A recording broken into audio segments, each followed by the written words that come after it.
So moving forward, I think the key things to say is that this is a people's march. It's your march.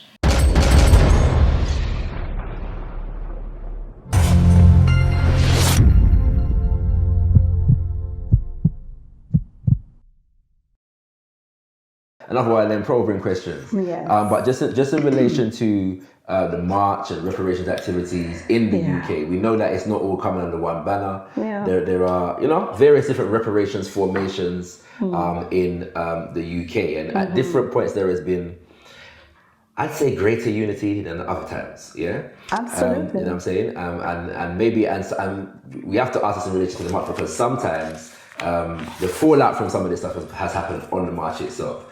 So really, the question really is there a avenue for forging a greater unity even among the reparations activists and movements in the UK? And if so, what is that? I would say, I mean, I can't really gloss over the statement about some of it has happened on the march itself, but this isn't really the appropriate forum to talk about that, because I think we would have to delve into why. Oh no, yeah, I'm not asking. We're not going to do that today. We're not going to do that. It's only because obviously people have come to the march and them kind of things there. Sure. So I recognise that, but I just wanted to say that for the record. We're not going to do that. Because we're not going to go there, because that's been done and doesn't need to be redone, and many of us are moving forward irrespective. So I would say there isn't one mechanism or forum. I think this idea that there will be one structure that brings us all together hasn't really happened, and is not the case through history. There's always, and this is why we emphasize this is a movement, a social movement. And in social movements, not only do you have consensus building, which is what obviously most of our people are interested in, which is the unity or the unification. The principled unity, operational unity around particular objectives, and agreeing that, we might disagree with each other on other things, but on this one, whether it's we're going to march. So for instance, even marching on 1st of MOSIAH, 1st of August, is a source of contention for some, because you'll hear, well, why are we marching when they're not even sitting? But those of us who were part of the African Emancipation Day Reparations March Committee recognise that people before us decided that this was the day that we should claim. So even though, yes, we agree with some of the why, this, that and the other, we then had to remake what that day meant for us. But give recognition to those who named it and claimed it.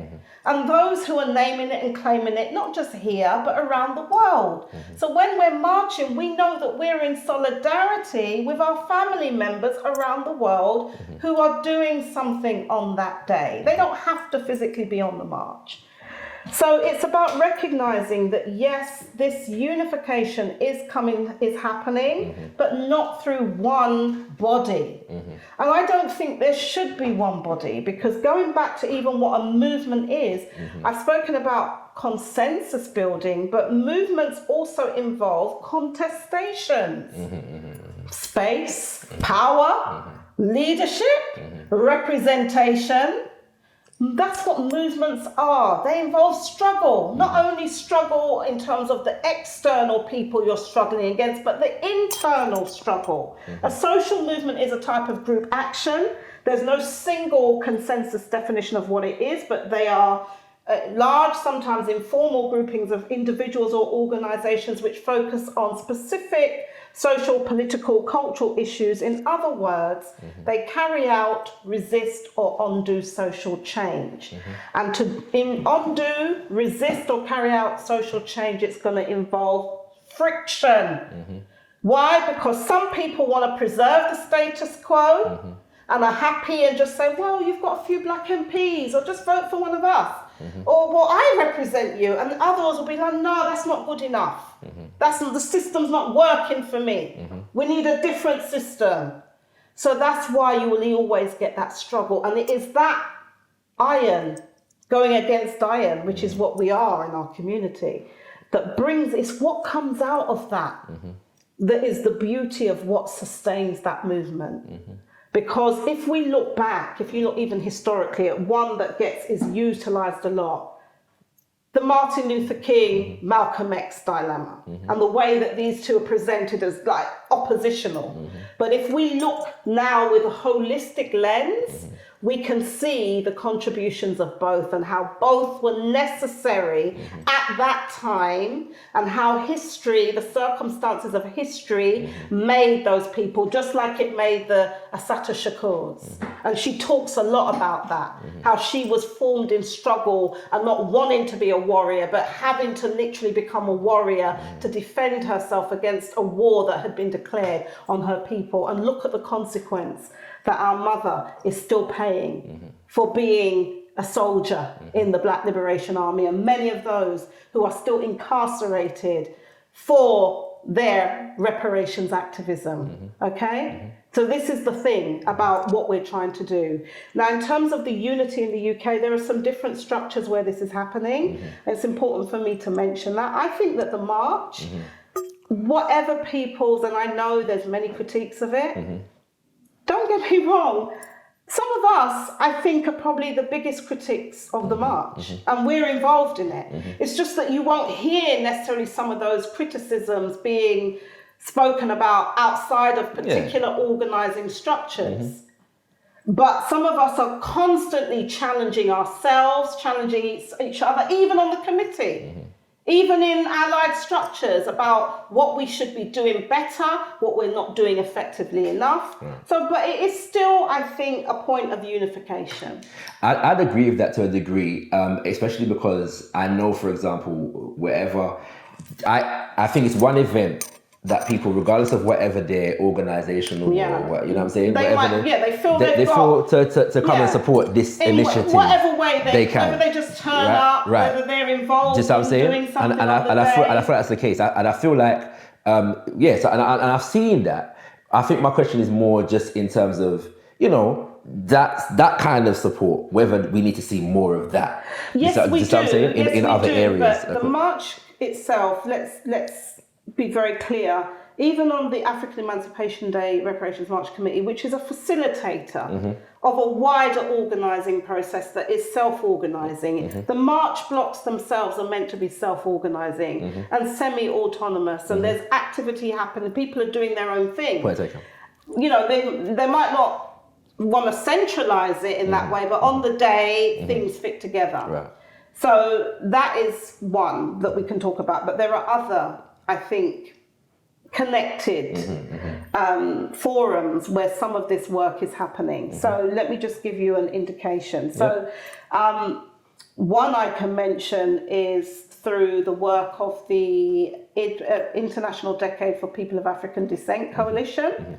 So there are reparationists involved with that. Now, this is the UN decade that has been declared from 2015 to 2024. That is a reparations decade because the three themes of recognition, justice and development are about reparations in the holistic sense, as well as recognition that we are an African people, that we have an international legal personality and so forth. So there are reparations organisations that are part of that and activists. So I know, for instance, members of the Global African Congress are part of that coalition and in leading roles, and others, you know, I know there are others who are not necessarily part of organisations that we recognise, but the co-chair, for instance, our sister, Dr. Marlene Ellis, is somebody else who has been identifying with Pan-African reparations for some time in different capacities. So that's one. There is also the International Network of Scholars and Activists for African Reparations. Let me say that clearly. International Network of Scholars and Activists for African Reparations, which is INASAR, and that is bringing together activists and scholar activists and academics. Both what we call establishment academics, which is in basically the system, universities, especially European dominated knowledge systems, but also grassroots academics, which are our community scholar activists, because we know we've got a lot of scholars in our community who are not in their institutions. And that is bringing together people at a different level. People who are concerned with the knowledge production, how what we're doing, even the heritage of reparations struggle, how that's being taught in schools, colleges, universities, how we're working with kind of different non-governmental organisations and civil society organisations as well as state actors. So you will have representatives of, say, CARICOM, Reparations Commission, people like Eric Phillip, who chairs the Ghana Reparations Committee, who's been involved with INASAR, Global African Congress, representatives of the Stop the Maangamizi campaign, the African Emancipation Day Reparations March Committee, many other kind of people who are unaffiliated to these type of structures, but are part of black workers groups, of different organisations, are part of INASAR. And the thing about INASAR is that it's linking people in Africa, in the Caribbean, in the so-called Americas, Abya Yala, and in Europe, okay? And Africa is key because the 4 main events that we've had as INASAR over the last 18 months, 2 of them have been in Africa. Okay. So including our culminating conference, which was in Benin in September of last year, and Senegal in March of 2018, and then we had 2 conferences, a launch in London in 2017 October, and also in Birmingham. I think I was at that one. Yes. So that is another mechanism where all kinds of activist groups, including a lot of US groups, so people who are involved with, say, NARC, the National African American Reparations Commission, are part of INASAR at different levels, or even in COBRA, who not only identify through INASAR, but also through other structures like the African Emancipation Day Reparations March Committee. Now, through INASAR as well, not only have there been links to people who are kind of involved with the state initiatives coming out of the Caribbean region, but also Africans who have been developing reparations formations on the continent. So GAFRIC, the Global African Family Reunion International Council. We like our acronyms in the country community. Global African Family Reunion International Council with many of the Nana Commoner Nketsia V and many other paramount chiefs and traditional leaders who are working to indigenize reparatory justice thought in terms of their specific African heritage communities, just like the Over Herero and Nama people have their own heritages of connection to reparations. So many of these kind of formulations are happening, and of course some of them also participate in the African Emancipation Day Reparations March Committee. So these are just some of the structures. There are groups like the Global African People's Parliament that's working with Africans on the continent of Africa, such as the Zoba and others, working with Africans in Europe, especially in the Netherlands, and people who've been colonized by other European countries. So we have another structure called NGOCA, which is functioning in Europe, and NGOCA is the Europe-wide NGO Consultative Council for African Reparations. Okay. Yeah, it's a big one. But that is, if you like, a sister organisation to the Stop the Maangamizi campaign, because what they do, they're kind of championing the strategy around this petition at the European Parliament and develop national kind of initiatives. So in the Netherlands, there was a political party that was developed called the Ubuntu Party, and they developed their own petition and campaign, which was based on a Stop the Maangamizi, but not quite the same terminology and stuff. So this unity is happening around work. Right. I think one of the mistakes that we have made in the UK, because I've been part of some of these formations, is that we've tended to feel that unity meant that we just got everyone in the room together, sitting around the table, And that's been part of our history too. And we come up with great declarations and resolutions on what we're going to do. It's not about the words, it's about the actions. And actually, the best forms of unity are formed in struggle and through organising. Because it's when you're organising, you realise, oh, actually, I can form a unity with this group over here because this group over here is tackling police brutality. They might not immediately think Stop the Mangamese campaign is relevant, but I can at least form unity with them on that. Yeah? And then you begin that conversation. So there's a lot of that organic development happening amongst our people. And I'm just mentioning some of the very explicit kind of reparations focus overtly in their name but remember we're speaking English. So there's a cognitive justice issue because we shouldn't assume that just because people don't use that word repair or reparations in English that they're not doing reparations work.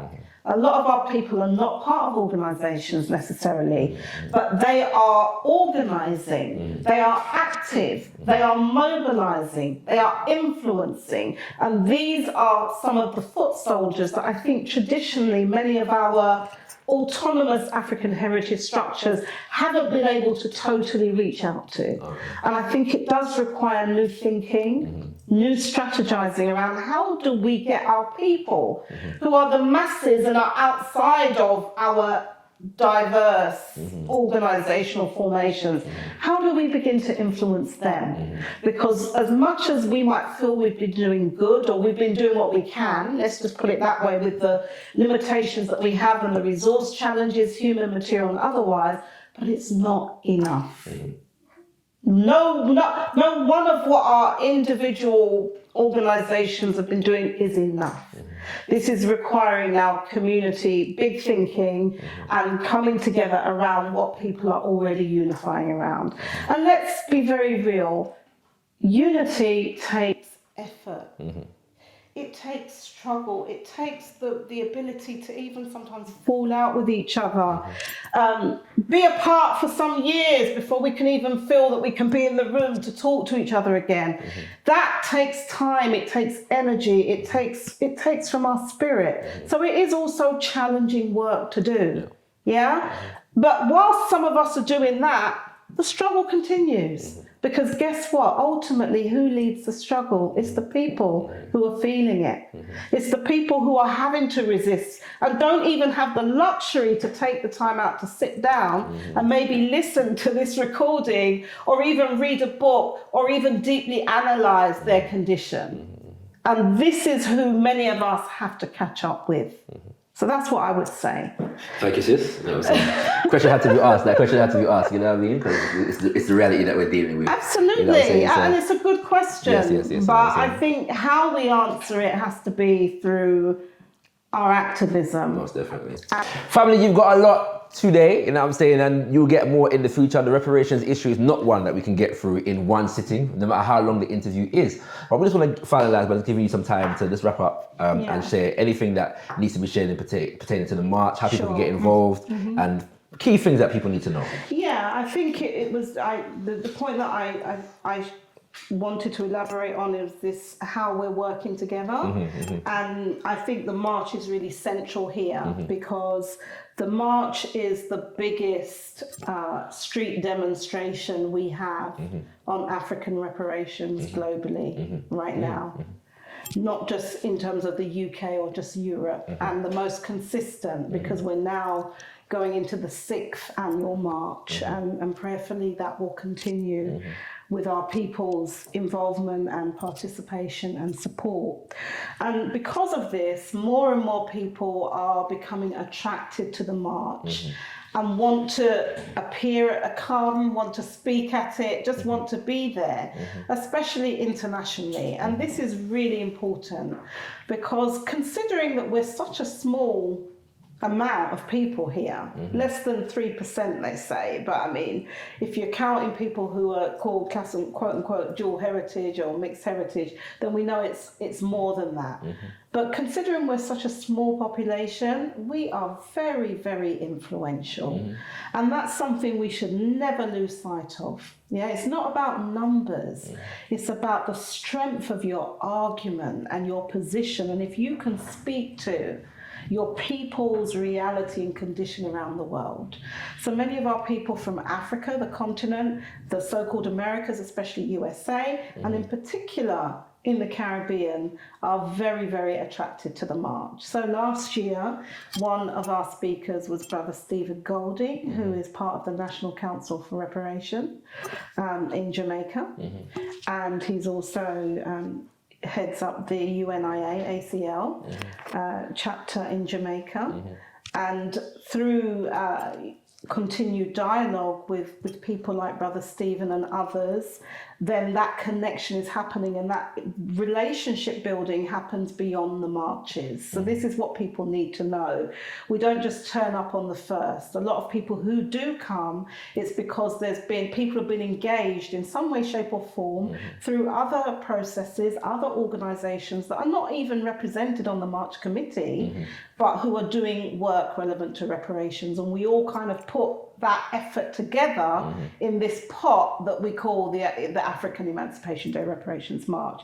So I've just come back, actually at the end of May, did a visit, was invited by the National Council on Reparation in Jamaica, supported by the Ministry of Culture, Entertainment and so forth in Jamaica, to do some reparations awareness sessions and lectures for the International Decade for People of African Descent.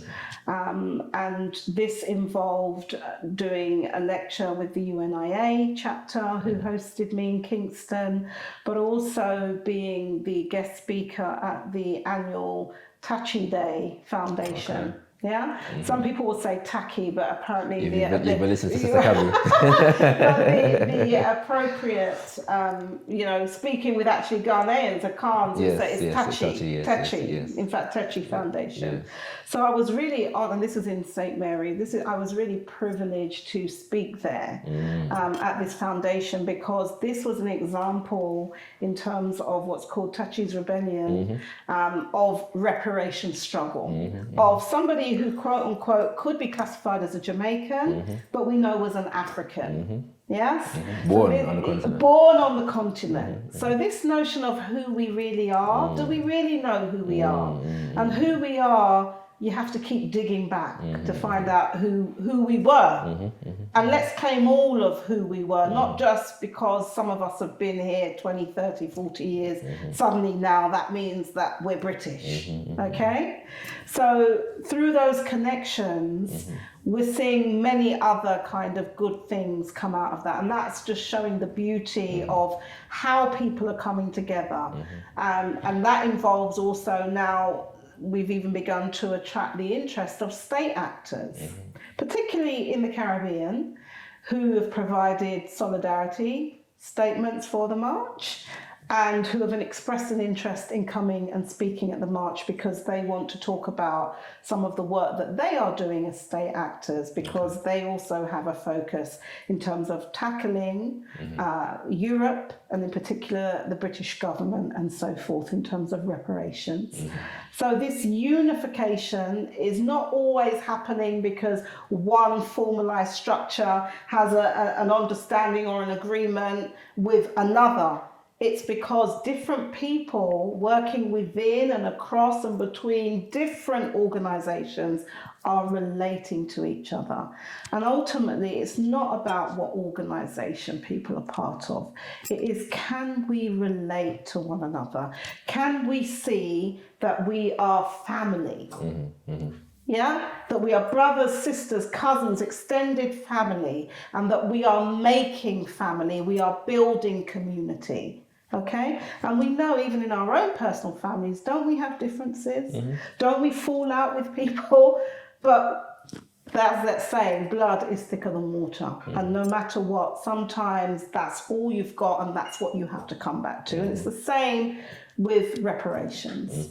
With our people, we have to find a way to work through any difficulties that we may have. And sometimes it means that you'll go off and do what you're doing over there, and I'll go and do what I'm doing over here. But the nature of what we're both doing separately will bring us walking on a similar path.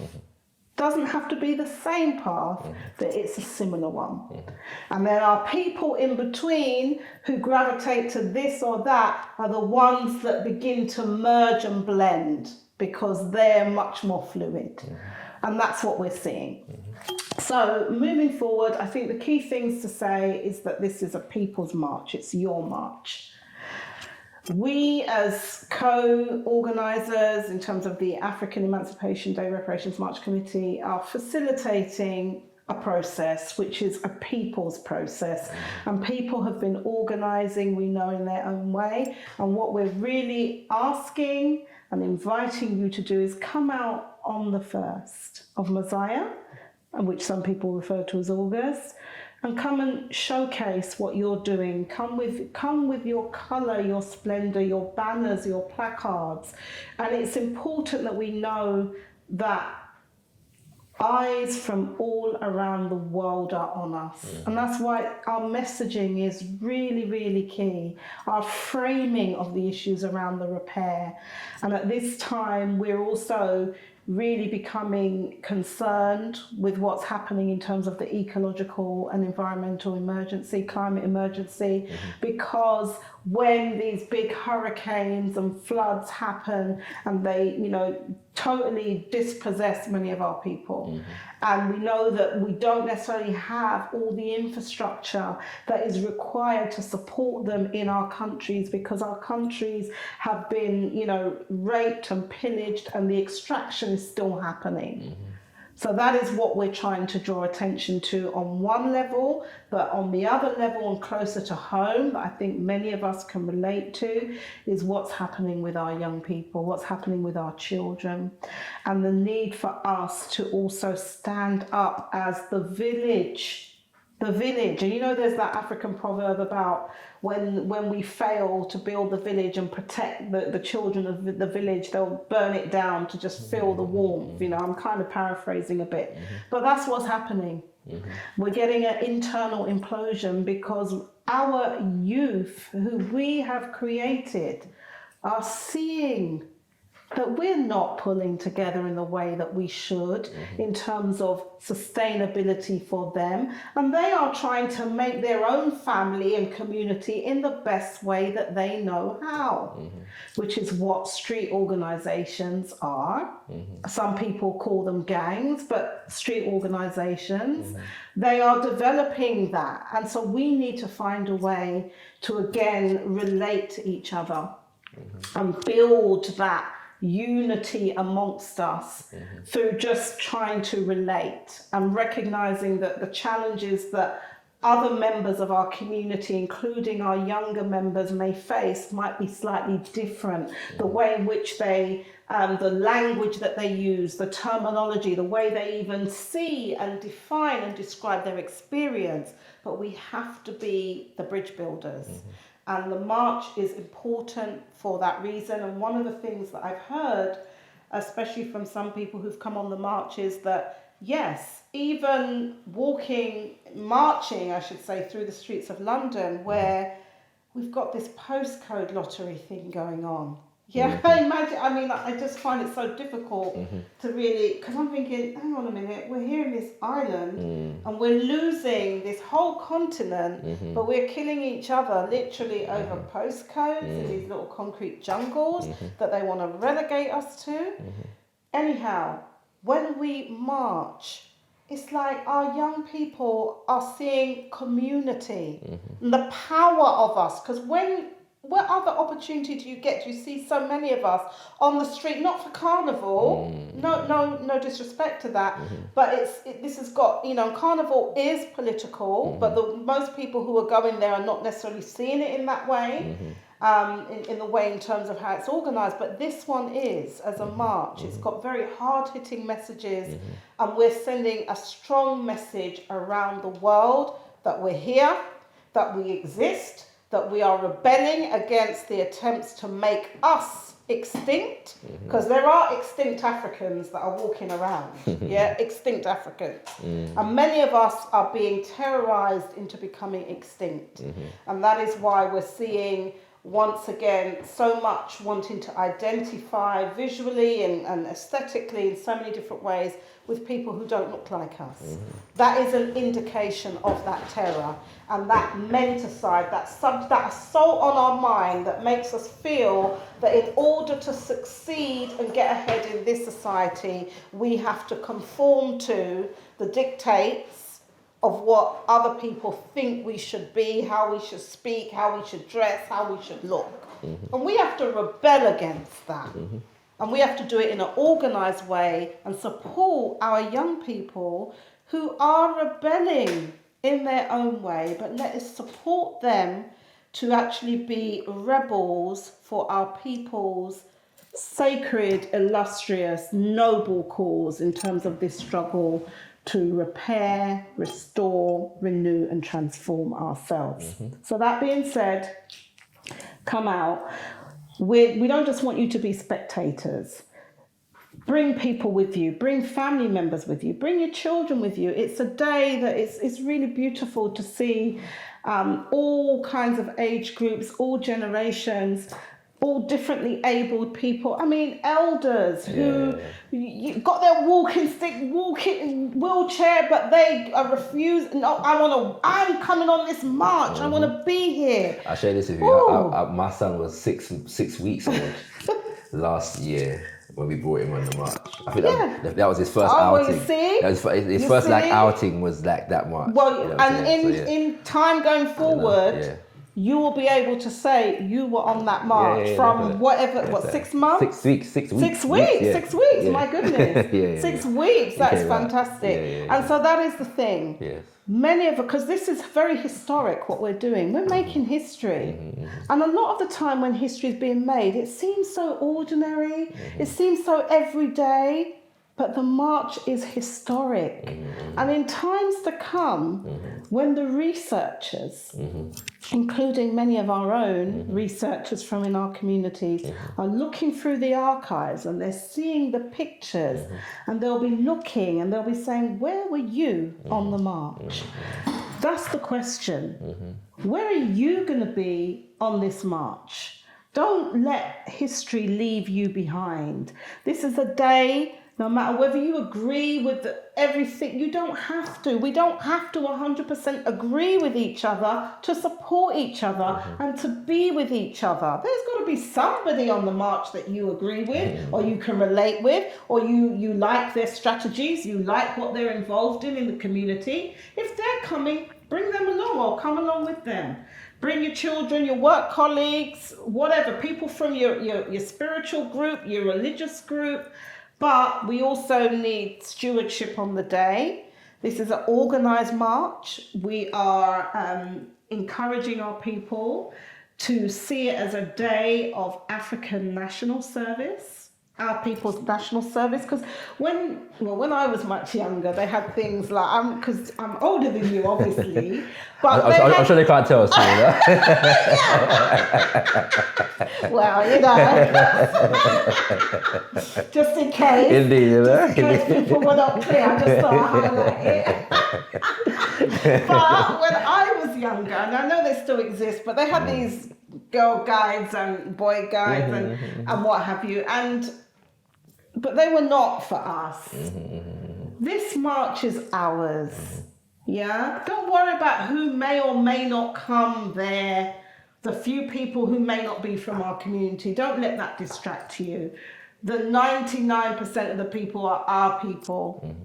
See this as your day of community service, African national service. And even if you don't quite get the African national bit, certainly you recognise community, many of our community members, and in fact, many people come on the march, and that's when they see people that they haven't necessarily seen all year round or for years.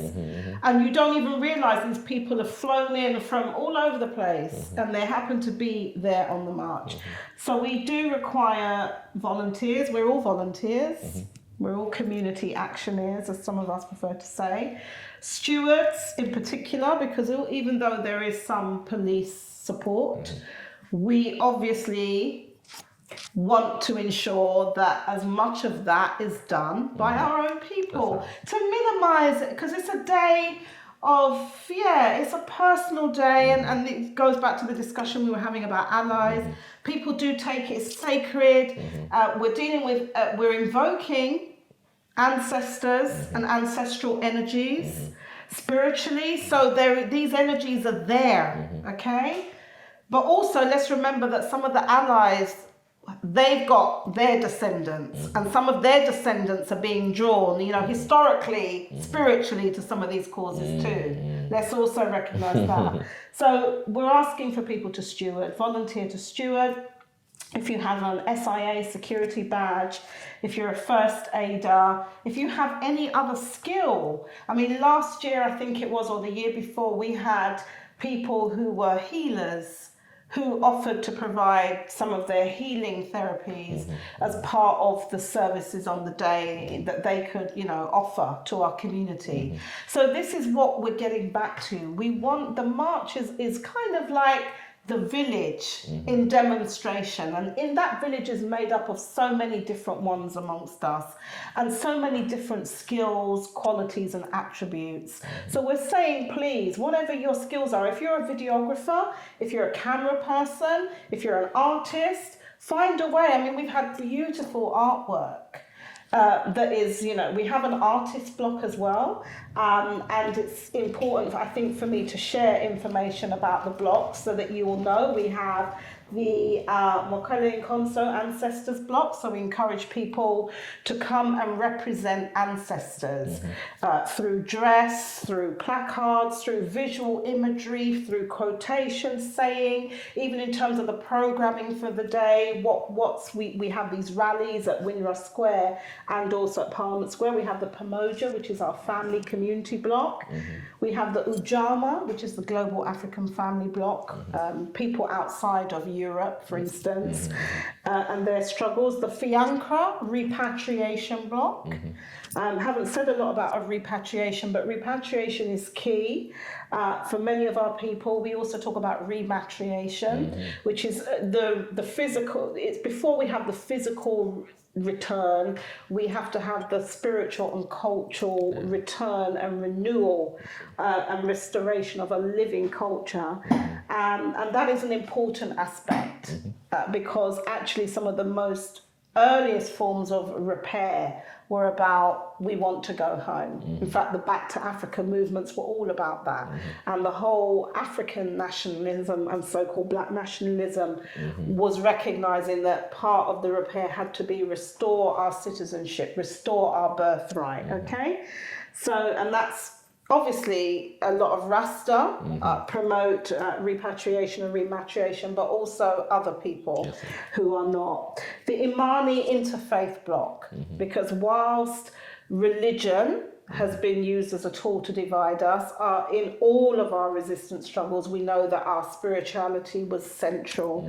And so for some people, their activism is in faith communities, whether it's challenging churches or mosques or whatever it may be. Let us recognize that different people born amongst us are called to do different types of work. It may not be your work, but some of our people are in these places doing that work, trying to seek accountability, but also look at repair. There's the Kumba, the artist block. And artistry should run through everything that we're doing. So there's a need for more artistic input from our artistic and cultural creators, our poets, our singers, our dancers, our other types of artists, our Sankofa Swafo, students block. Ubuntu Non-African Allies bloc, based on the principle of African humanism, recognizing that we are people through other people. And as a people, it is up to us as the mothers and fathers of human civilization to restore balance on this planet Earth, including how do the peoples of the earth relate. And we have to become custodians again. And Ujima trade unionist bloc, and we know that many of our people are organising in unions, and of course reparationists are very much involved in getting trade union support, which does also involve non-African allies. So that's the thing. Some of the organisations amongst us are already working with non-African allies in some way, shape or form, such as like the Global African Congress, who does a conference every year on the 23rd to commemorate the 23rd of August, working with the RMT trade union, and that does involve the participation of many other trade unionists. So it's already happening, you know, in some degree. So these are the blocks, and so you can see the blocks are really there about mass participation. And what we invite and encourage is people to become block coordinators and actually organise these blocks all year round, because some people naturally are just artists. They're not going to come to all the political meetings or in parliament or in our community, but that's what they do. They're performing, they're saying, no, this is my contribution. I'm changing consciousness in this way. So we have to recognise that some people are just more comfortable organising in their natural kind of milieu and sort of terrain. So these are the different ways you can be involved. We are, as I said, we're looking for volunteer steward, SIA badge holders. There is some orientation training that has been taking place on the Saturdays from the beginning of July. And there's 2 more left. So we have Saturday coming up, which is the 20th, and Saturday the 27th at the Vida Walsh Centre in Brixton. But people, there's a phone number that I'd like to give people so that you can get timings. It's 07956 359 121 if you would like to be a steward or first aider, or you have an SIA badge. And if you have any other kind of skills and support, because on the day, I mean, it's a huge, if you haven't been, it's really a fantastic day to just see the way people come together. So we have people like Auntie Jean, who always, you know, drives the mobility bus. So some of our elders and people who are not able to do the walk, because we march there and we march back. But you have people, and we have Brother Call Grant as well, who this year will also be doing something similar. So different people come forward to offer some type of service on the day as part of the infrastructure of making this march happen. And there are many, many others, you know, all the stall holders that we have, all the people who are involved in providing the food and the refreshments for all the volunteers. A lot of people come out on this day and are behind the scenes. Some are on the stage, you know, actually speaking at rallies, but a lot of people are just doing their bit. And we encourage you to just come along, bring somebody with you, share the information. So there's information we're on social media. Of course, let me give the websites out again: www.reparationsmarch.org and www.stopthemaangamizi, spelled MAANGAMIZI.com. You can, we have a GoFundMe account. Let me mention that because this march, which actually costs thousands to put on, but there's no funding from it, and there shouldn't be, because this is, we've spoken about our liberation and what have you. This is totally funded by our community through small donations. And these are the people. So even, it was only yesterday, if I'm honest, that we saw enough money that had come in through donations to even order or hire a stage. And this is the other thing I want to say. Sometimes we want to, of course, promote our own businesses. our own services, but sometimes when we go to our people and we're saying, look, we need this, we need to have a stage. If you're going to have thousands of people, even hundreds at the beginning of the day at Windrush Square, you just need to have a stage. It's basic. But sometimes when we go to our people, people are not seeing that, oh, actually, this is a service that I can provide, and we're getting charged all kinds of rates. Okay. So I know it's hard for our people, but we're all sacrificing something, whether it's our time, whether it's our labor, our skills, whatever it is, resources. People are all giving something and playing a role. Some are named, some are not named, some are not known, but people are making their contribution. And it's not everyone wants that kind of public recognition in that way, because they're not doing it for that. So we're calling on our people, please, if we approach you, like every year, there's an issue that comes up around even PA systems and being able to hear speakers.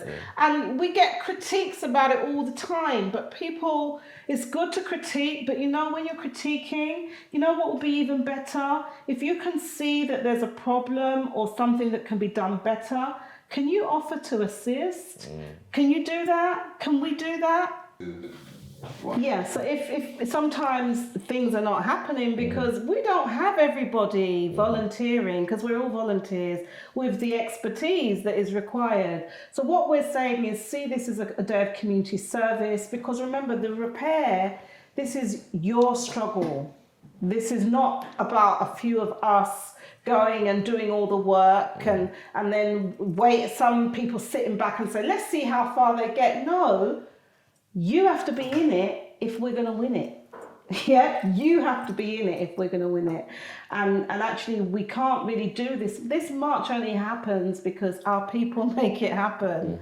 Our people come through, as I said, about the staging in the account in terms of what we've got through donations, only enough to pay for a stage, which is like £900. And we had to pay, and then it was like, well, do we get the stage or do we try and get some portaloos? We're having to make those kind of decisions. Now, in previous years, one or two, we've had portaloos because enough donations came in. But look, we're 2 weeks, or what, less than 2 weeks now before the march, and that's all we have. And there are lots of other things that we would like to have if we had the money, but we don't necessarily have the money right now. And this is our cause. As I said, our people fund it, and it's been so, honestly, I've been so touched when I've been at events or what have you, and I've seen people just turn up. They couldn't necessarily come to the event, but it's like, oh, I just wanted to give you this donation. It could be a £10, it could be a £5, it could be a 20 or a 30. But this is the goodwill of our people, because our people see that this is their cause. So there are different ways that people can contribute. And for some, it might be your contribution is just turning up on the day. That's fine. But for others, I think we can do more than that. And remember, this day, one of the aims is about showcasing the work that you yourself have been doing. So in the Stop the Ma'angamizi campaign, we've got lots of, it's a really colourful postcard that sort of visualises with these placards people who are doing work, say, around challenging austerity and sort of poverty or anti-poverty work, police brutality, tackling the school to prison pipeline. So we know there's, some leading lights in our community who are doing work around that. Tackling the menticide, racist immigration policies, including Windrush and the imposition of visas to some of our brothers and sisters, family members from Africa and the Caribbean. Denial of our national self-determination so those people who are the kind of big nationalists, that's people who are working on this, a denial of our African Mother Earth rights, which is our environmental, our sort of knowledge systems around how we live in harmony with our Earth and the cosmos, in fact, in terms of intraplanetary relations and repair. Some people who are tackling the dismemberment of our sovereign peoplehood, so people who are concerned with African unification, whether it's in Africa itself or how do we link as the sixth region of Africa in terms of the diaspora, whether it's tied to the African Union or not, because There's, big debates around that. And there's a lot of actually grassroots structures and African Federalist movement and all these kind of initiatives. And so we're encouraging people who are focused on tackling extractive industries, so stopping all this exploitation of our mineral resources and the mining, because it's not just about what's the damage that's being done to the earth, but in areas where this mining is happening. And just coming back from Jamaica, this issue about mining in the cockpit country, bauxite mining, it pollutes the water systems. What we're seeing is lots of health problems of people living in these areas, pollution of the food systems, even in terms of marine life. So there's a lot of, people who are kind of challenging the exploitation of the extractive industries, people who are focused on simple anti-racism, and in particular tackling Afrophobia, anti-African prejudice and discrimination and racism, people who are concerned with discrimination, racial discrimination in the workplace, so tackling what's happening around, unemployment, malemployment and underemployment, people who are focused on looking at violence in our community, intra-community violence, but also reproductive and sexual violence, of which there's a lot of it. Even, those who are exposing the sort of various sterilization campaigns that are being, meted out to not just our sisters in Africa, but also in certain countries where that's happening. There's a degree of it even happening here.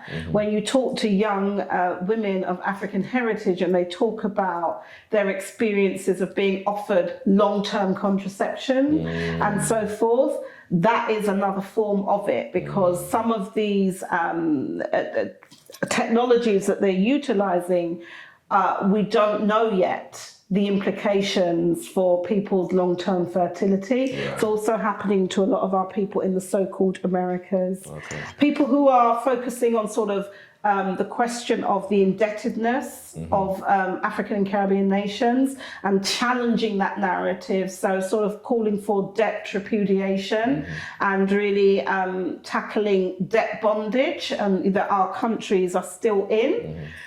Which is enslaving, whole countries and economies, so that we're sort of still seen as sort of subject populations. People tackling the various industrial complexes, such as the prison industrial complex, the academic even industrial complex, because trust me, we are the military industrial complex, because for some of our people, that's the only place where they can find work, especially coming out of the Caribbean. In certain urban areas in North America, that is also the case. So we're seeing more of it. I mean, the amount of army ads that we see on TVs, and they're going to schools as well. But again, going to war to kind of, pillage people's nations, and a lot of the time our own. This is what's happening. And there are some in our community who are tackling like the harm that's being done to the water system, the food system. So, you get a lot of people into the health and sort of say, everything is political really. But, there is even in our community this notion that, we need to focus a lot more on wellness, what we're eating and things like that. So everyone has a role and a place. And those who are also tackling and highlighting the role of bioweapons of mass destruction, such as HIV, AIDS and Ebola, in the plan for genocide of our people. And all of this has ecocidal dimensions as well, because when you depopulate areas, when you introduce toxicity and poisons in terms of the air, the quality of the air, the quality of the water and the food systems, then this is how we're also poisoning our earth. So there's lots of ways and lots of different struggles that you yourself may be interested in or engaged in, that you can come and bring these campaigns and if you like, evidence of this campaigning work that you're doing. But if you're just an ordinary member of the public who just relates to this because within your blood, within your spirit, within your DNA, you have this calling, because what's in you is the memories of our ancestors who are waking us up today and ensuring that we don't forget them, that we don't forget their struggle. And remember, this is not just about us. It's not even just about them that have gone. It's also about those who are yet to be born. Our seed who are in, our young people right now that are yet to even blossom and bloom. That's who we're doing this for.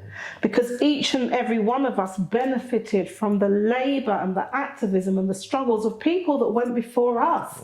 A lot of whom we don't even know. And a lot of whom we don't even remember today, including in our own families. So this is where you come, bring your families, represent your family on this march. Because as I said, in days to come, when they're looking back at all the footage and all the pictures, questions are going to be asked. Where were you in the line of march? Where, make sure you're there. Make sure you are counted in this struggle, because this is it. This is the struggle for our people. We've had lots of struggles that have led to this point, but this is the final one, because the nature of the earth today and the attempts of those oligarchs who are ruling is that they literally are organizing to go somewhere else. So they don't care if they despoil this earth. They don't care if some of us can't drink clean water. Okay? And many of our people, just because you might be all right, the majority of our people are not all right. And that's why the repair is essential. But before we can repair, we have to stop the harm.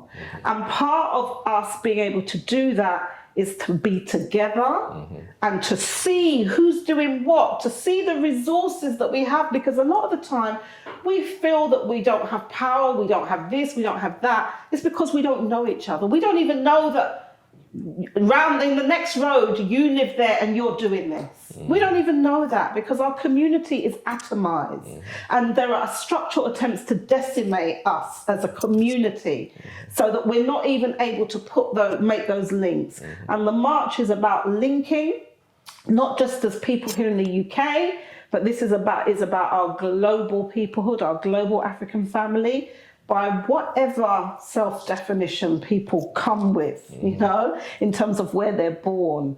But they are connecting to this, because this is a struggle that involves our African ancestors.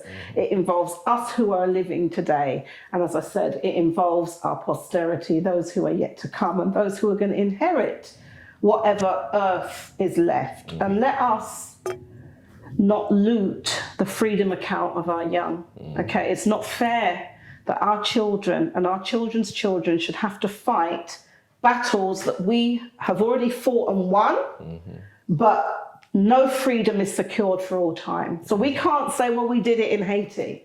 We did it then, we did it in the 60s. No, we have to keep defending freedom by our own efforts. That's it. But let us ensure that we do more to pass on a better legacy for our children. Okay, so that's what this march is about. We hope to see you there on the 1st of MOSIAH. Come prepared and be with your people, and let's kind of put our best foot forward as a people. Thank you. Yes, well, I always say, family, I don't need no excuses to be around African people. So that's generally speaking why I'm there. I don't care what else is going on. I don't need no excuses to be around my people, especially when we are galvanizing for something as virtuous as the issue of reparations. We want to say thank you to Sister Esther for being us, joining us on Got Kush TV. And you don't know that Got Kush TV will be there on the 1st of MOSIAH for the Emancipation Day Reparations March, because we are your #1 conscious platform in the UK. And so media is very important in this day and age. So we're going to make sure, as we're doing right about now, that you are well informed, you are educated, you know about what is going on in your community, and you will see us there on the 1st of MOSIAH at the Reparations March. Always remember, you ain't got nothing if you ain't got Kush.